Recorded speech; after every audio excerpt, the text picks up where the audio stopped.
Assalamualaikum warahmatullahi wabarakatuh dan salam sejahtera. Sebelum itu saya mengucapkan untuk mengucapkan tahniah dan selamat datang kepada semua pelajar baru Pusat Fasi Kelihatan Cawangan Selangor Tempoh sesi Ogos 2021. Bagi sesi kali ini saya akan menyampaikan taklimat berkenaan dengan keselamatan kampus yang mempunyai aspek keselamatan dan apa tugas-tugas dan peranan boleh tonton dalam memastikan keselamatan kampus ini. Kedua saya sedikit maklumat kepada penonton saya, mereka boleh bantuan nama saya pun yang zaman-zaman berasal dari Kampung Batu Gajah, Limau Masa dan dilahirkan di Kampung Sungai Udang, Limau Masa pada 28 Mei 1981. Sejarah pendidikan saya bermula di Sekolah Menengah Datuk Alimah Yaakob dan kemudian belajar di Sekolah Menengah Teknik Selamat dan kemudian melanjutkan pelajaran ke Universiti Tanjung Barat, Kampus Shah Alam dalam jurusan Hukum Bangunan. Sikit kenangan pekerjaan saya, pengalaman kerja adalah saya mula bertugas di USM pada tahun 2010 sebelum saya bertugas di syarikat keselamatan swasta atau TV. So, saya bermula dengan Tempoh Pucuk Alam sebagai pengelola pegawai keselamatan dan kemudian dipindahkan ke USM sama-sama kampus Pucuk Perdana sebagai ketua unit perbantuan. Kemudian pada tahun 2013 saya dipindahkan ke USM Shah Alam. Di USM saya banyak sebagai ketua unit terapi, sebagai pegawai operasi. Jadi selepas itu pada tahun 2020 Januari, 16 Januari 2020 saya dipindahkan ke USM Selangor Kampus DK untuk menjawab jawatan sebagai pegawai keselamatan di kampus ini. Sekian perkenalan proposal saya. So, saya mulakan taklimat pada hari ini dengan apa punca kuasa yang boleh bantuan ada untuk memastikan apa-apa kesalahan ataupun apa-apa kesalahan yang dilakukan oleh warga kampus dapat dikenapasti. Jadi terdapat 4 punca kuasa yang boleh bantuan ada. Yang pertama adalah ASA ni contoh saya bagi ASA 134 kenaan pelajar, ASA 3 ASA Badan Makanan untuk staf, itu ASA dadah, ASA jalan raya. Biasanya jalan raya, ASA jalan raya mesti kita guna pakai untuk warga. So untuk kanun kesedaran ni biasanya berlakunya kes jenayah, kes rogol ataupun kes bunuh ataupun kes tipu penipuan tu itu kita akan gunakan kanun kesedaran. Jadi yang ketiganya cleaning duty.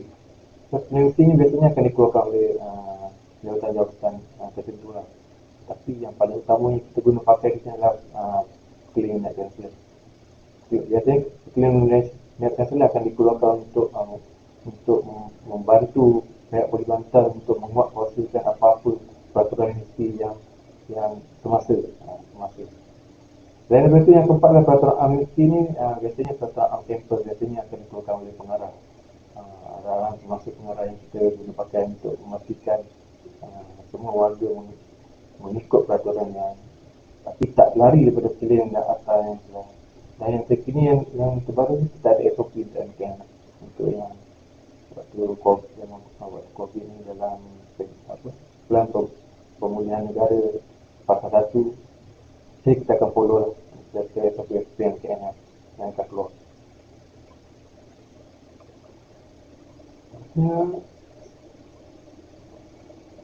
Seterusnya adalah akan perangkat fungsi dan peranan perbantuan di dalam kampus. Terdapat 3 lah fungsi utama. Sebenarnya banyak fungsi boleh bantuan tapi ini adalah fungsi utama yang boleh bantuan akan pastikan kawalan aman. Kawalan aman ni biasanya kawalan di pintu kita akan ikut SOP. So penguasaan pintu, mana-mana pelajar yang nak keluar masuk perlu mengikut arah-arah semasa yang macam saya cakap tadi ada dengan kansellor dengan ke mana nak masuk kena ada e-saring. Contohnya kalau UiTM kita ada e-saring. So e-saring tu pelajar akan wajib mengisi e-saring dalam dalam telefon masing-masing. Dan itu kita akan cek tu itu ikut seperti yang telah dikeluarkan SOP yang dikeluarkan oleh KM. Dan sebenarnya untuk ya, satu lagi kalau amal ni adalah biasanya bila pelajar buat aktiviti. Sekarang ni kita kebanyakan aktiviti banyaknya online. Tapi bila berakhir pandemik COVID-19 ni kita akan buat aktiviti fizikal. Dengan adanya berlaku aktiviti fizikal, Polygontal akan membantu organizer ataupun jatuhkuasa untuk memastikan kelancaran apa-apa aktiviti. Jadi contoh biasanya ada contoh perasmian, so pelajar ataupun organizer akan memanggil VVIP contohnya daripada menteri ataupun daripada VVIP kita sendiri, yang chancellor atau timbalan chancellor. Jadi tugas kami akan memastikan kawasan-kawasan yang dilalui akan diiring dan apa-apa berkenaan dengan gangguan-gangguan yang kita akan biasanya kita akan pantau untuk kawalan-kawalan kawasan-kawasan yang terlibat untuk aktiviti. Itu berkenaan dengan kawalan dan aktiviti. So, seterusnya kita pergi pada penguatkuasaan peraturan. So biasanya penguatkuasaan peraturan ni kita Polygontal akan membuat rundaan kawasan kampus akan memastikan warga kampus tidak melakukan apa-apa aktiviti yang melanggar undang-undang sama ada undang-undang yang lain, undang-undang Malaysia ataupun undang-undang negara ni. Biasanya banyak kes-kes yang melibatkan mencuri ataupun mengukur. Itu akan kita akan pantau. So seterusnya ketika dah kesihatan tu lah, bila dah berlakunya kesalahan-kesalahan yang ke atas tu, pelanggaran peraturan, so adalah tugas salah satu tugas utama Polygontal untuk membuat catatan sekiranya ada aduan yang dilakukan oleh mana-mana pengadu. Jadi kita akan panggil mana-mana yang terlibat. Kita tak kira ada pelajar ataupun staf ataupun warga ataupun pekerja-pekerja kat dalam kawasan kampus. Kita akan pastikan kita akan bersama dengan adil dan elok supaya keadilan kepada pengadu itu dapat dibina. Sebenarnya kita pergi kepada ini ada tiga peraturan dalam kampus yang saya rasa Polygontal akan memantau. So, yang pertama adalah peraturan angkutan. Saya akan terangkan di slide sebelumnya tiga peraturan yang berkenaan. Seterusnya kita pergi ke peraturan angkutan yang Polygontal utamakan adalah apa yang melibatkan Polygontal adalah pelajar-pelajar, pergerakan pelajar. Pergerakan pelajar ni maksudnya pergerakan pelajar tak sama macam belajar di sekolah dengan belajar di universiti. Belajar di sini kita semua pada untuk kita benar atau kita bagi kebebasan untuk pelajar keluar masuk dalam kawasan kampus. So pergerakan masuk tu kita benarkan, tapi kena ada di dalam kawasan kampus sebelum dia keluar malam.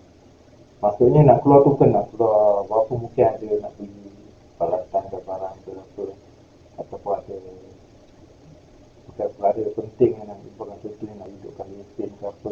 Memang kita di sini Polygontal akan benarkan, tetapi kena buat kena touch kat pelajar di pintu utama lah untuk akses keluar masuk. Kita nak tahu pergerakan waktu masuk bila, waktu keluar bila. So pergerakan tu akan dipantau lah.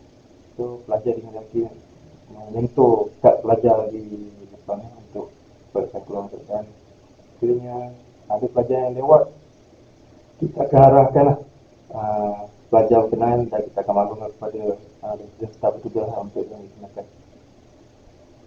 Untuk waktu lawatan ke kolej adalah pada Isnin Jumaat adalah pukul 4 petang hingga pukul 8 malam. So untuk Sabtu 8 pagi, Sabtu dan Ahad dan BTM adalah pada pukul 8 pagi. Ini lawatan ni adalah lawatan apa ke ataupun formal untuk datang melawat anda semua di dalam kampus.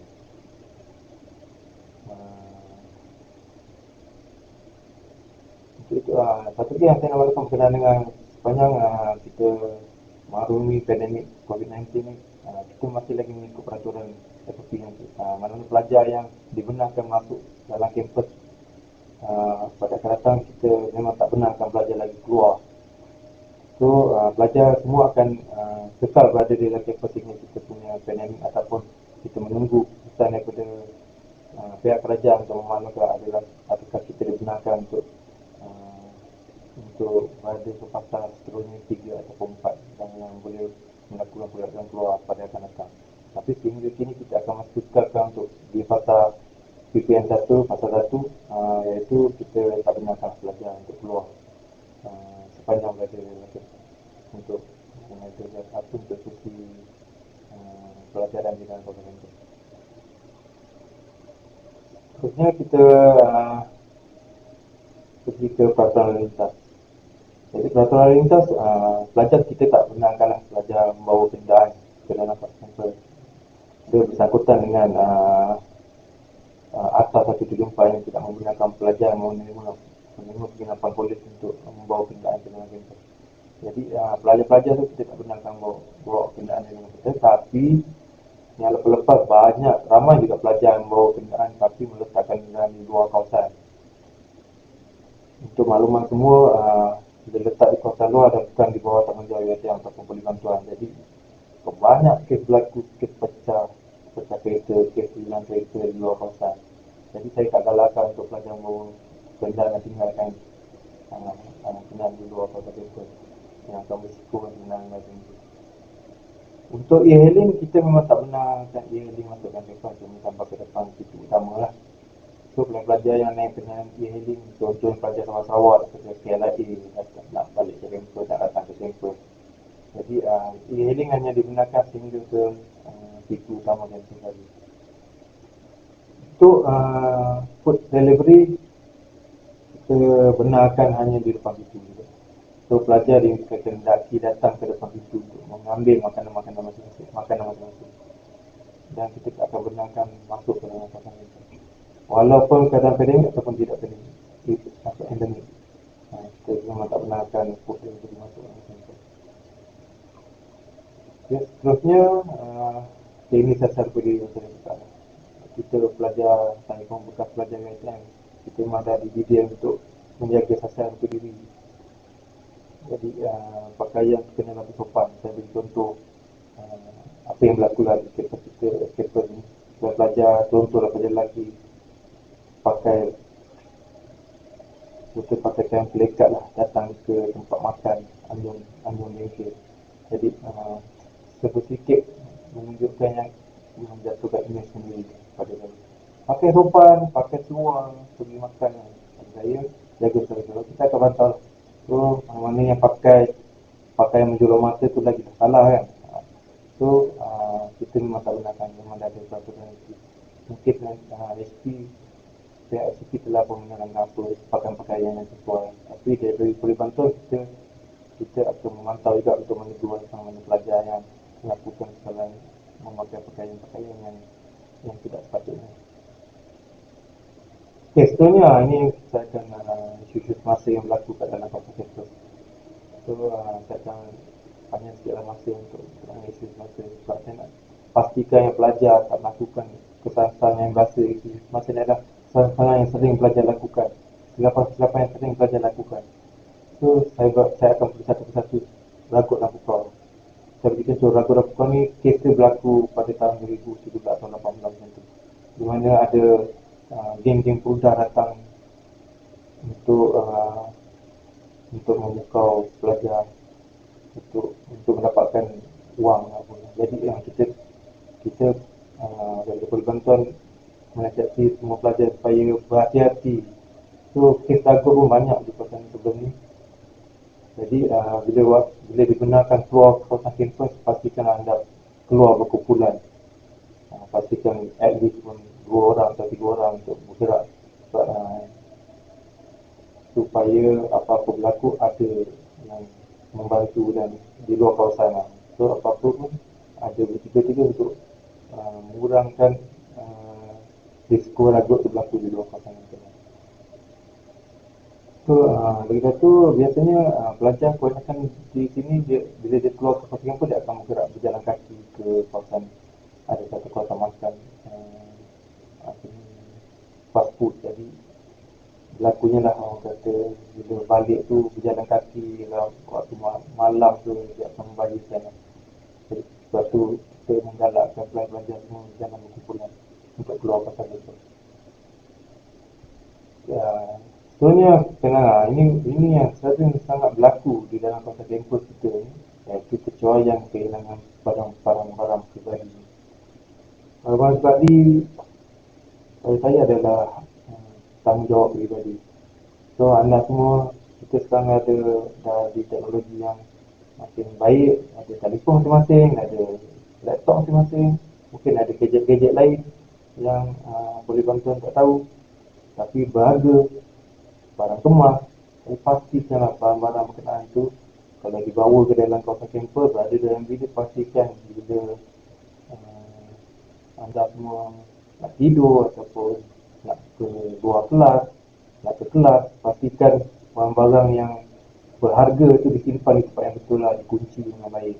Waktu nak tidur tu pastikanlah pintu dikunci. Pastikan amalkanlah. Saya menggalakkan pelajar amalkan berada di dalam kawasan kampus dan kunci bilik. Supaya apa-apa, sebab kawasan, sebab kita tak tahu kalau kita tak kunci pintu depan nanti kita tak tahu siapa yang masuk. Sebab dalam dalam kawasan polis ni bilik dia ada 3 dan dalam satu rumah. Jadi kita tak pasti siapa yang akan masuk. Dan kita harapkan untuk pelajar sendiri memastikan barang-barang berharga itu disimpan di tempat yang betul. So penipuan internet pun sering juga berlaku di dalam kawasan kita. Penipuan internet ada juga yang seperti membuat luahan perasaan kita. Mungkinlah kot luahan perasaan kita pun zaman sosial media sosial banyak sangat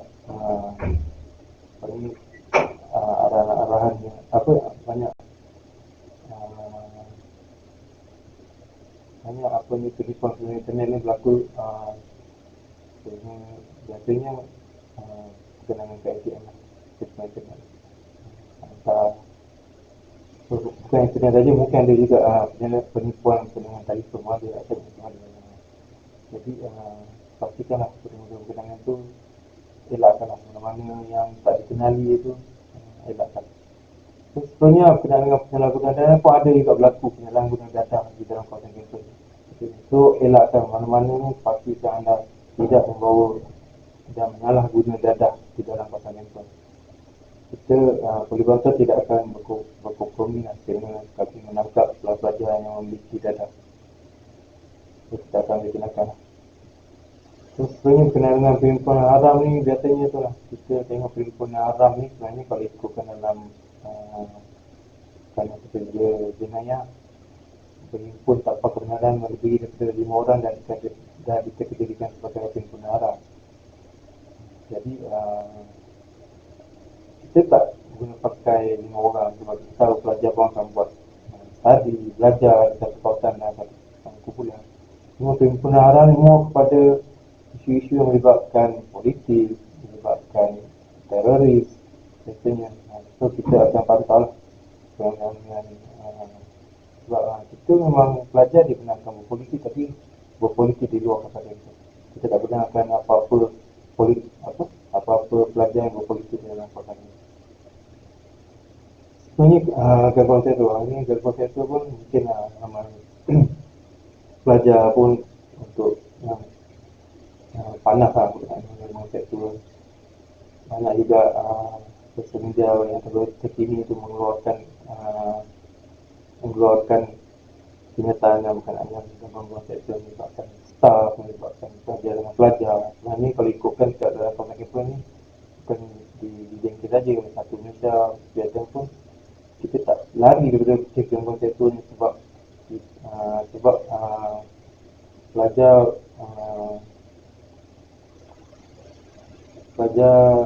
biasanya dia akan kita tak mengasingkan pelajar untuk belajar sama ada perempuan dengan perempuan saja, kita itu yang akan biasanya pelaku gangguan seksual itu mengakibatkan pelajar-pelajar yang ramai biasanya contoh pukulan lelaki dan perempuan.